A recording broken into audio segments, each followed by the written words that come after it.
Pak a shumë është duke ndodhur e njëjta gjë që Trumpi po bën në Ukrainë, pra po e nxjerr Izraelin jashtë loje dhe thot po merrem vesh drejt për drejt me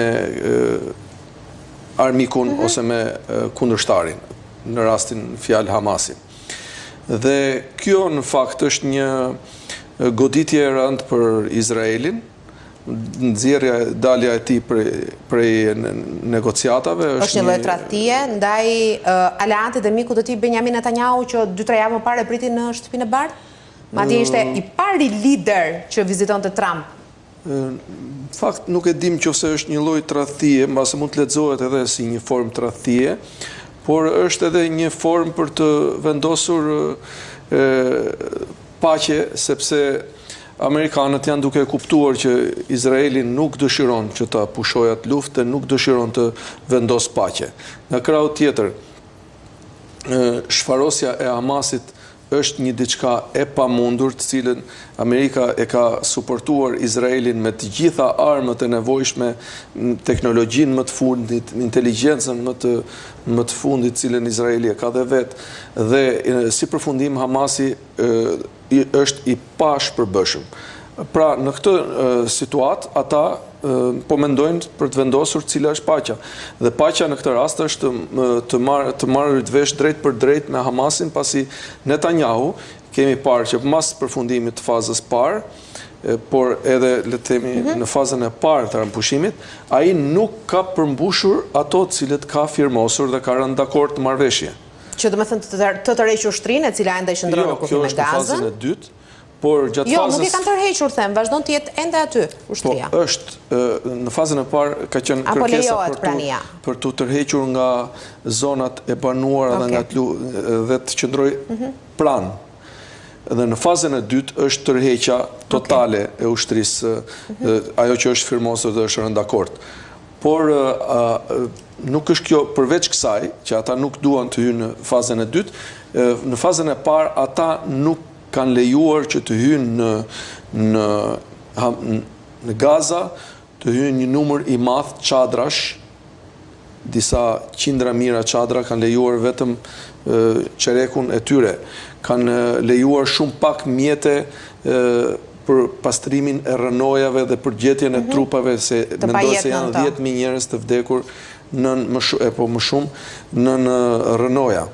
Nuk kanë lejuar që të hyjnë ato shtëpit e lëvizshme, disa mira, nuk e di numrin fiks tani se s'po e kujtoj fiks, disa mira të tilla, dhe këto ata nuk i kanë lejuar gjatë fazar, dhe përveç kësaj, dhe gjatë ditëve të fundit është vënë re një intensifikim i sulmeve ndaj Gazës. Pra, nuk është siç kanë qenë gjatë luftës, por çdo ditë vriten disa civil, bombardohen civil, vriten fëmijë. Domethënë nuk po respektohet armëpushimi, siç nisi në 19 janar. Dhe nuk është respektuar futja e ushqimeve. Ndihmat, karvani me ndihmat. Dhe futja e ushqimeve dhe e veshmbathjeve, kanë vdekur rreth 8 fëmijë, kanë vdekur fëmijë të vegjël vetëm për shkak të ftohtit. Pra, pas gjitha këtyre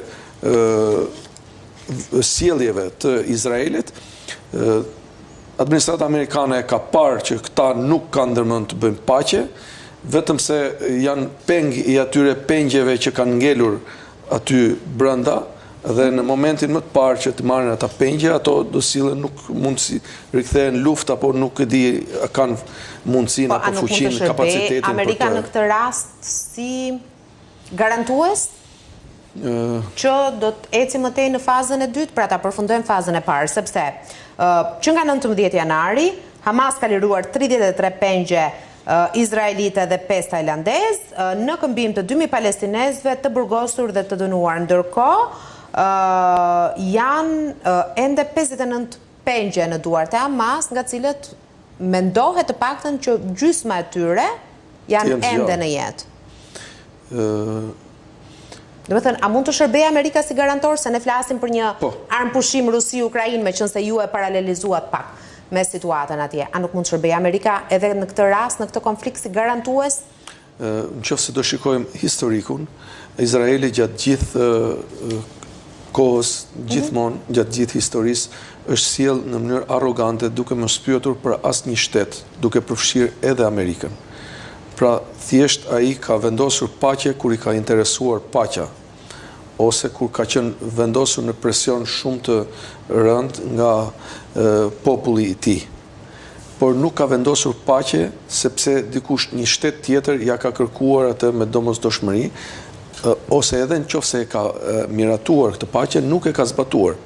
Shumë shpejt ish rikthyer sjelljes së njëjtë, arrogante, zaptimit, flasim në bregun perëndimor, zaptimit të tokave të reja, përzënjes së banorëve nga shtëpitë e tyre, dhunimit e xhamisë shenjtë që është në Jeruzalem, dhe të gjitha këto kanë nxitur në kundër përgjigjen e palestinezëve në protesta apo në luftra të herpasershme. Pra, Izraeli është parë që nuk do paqe, ai do vetëm spastrim etnik, pra shfarosjen apo zhdukjen e të gjithë palestinezëve nga ato troje. Kështu që Trumpi dhe çdo kush e kupton shumë. Edhe Trumpi e kuptoi